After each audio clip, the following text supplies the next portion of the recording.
Hello everyone. तो हम आज बात करने वाले हैं खेसारी लाल यादव जी और शिल्पी राज के एक बेहतरीन सॉन्ग के बारे में, जो कि इस गाने को लीक कर दिया गया है। ऑडियो सॉन्ग लीक हो गया है और इसे लिखे हैं कृष्णा बेदर्जी जी और म्यूजिक है अरियस शर्मा जी का और गाए हैं खेसारी लाल यादव जी और शिल्पी राज जी।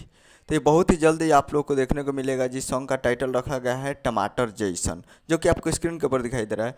और इसे सिंगर है खेसारी लाल यादव जी और शिल्पी राज जी और म्यूजिक है अरियस शर्मा जी का और गीत लिखे हैं कृष्णा बेदर्जी जी और फीट में है खेसारी लाल यादव जी और अक्षरा सिंह जी।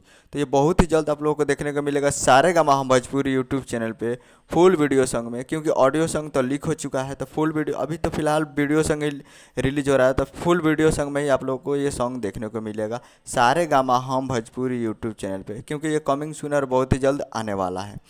और ऑडियो सॉन्ग तो लीक हो चुका है वेबसाइट पे, तो आप लोग जाकर यूट्यूब पे पता नहीं अभी रिलीज हुआ है कि नहीं, लेकिन हो गया होगा शायद। तो उम्मीद कर रहा हूँ वीडियो अच्छा लगा हो, तो चैनल को सब्सक्राइब करके बेल आइकन प्रेस कीजिए। मिलते हैं अगले वीडियो में, तब तक के लिए जय हिंद जय भोजपुरी।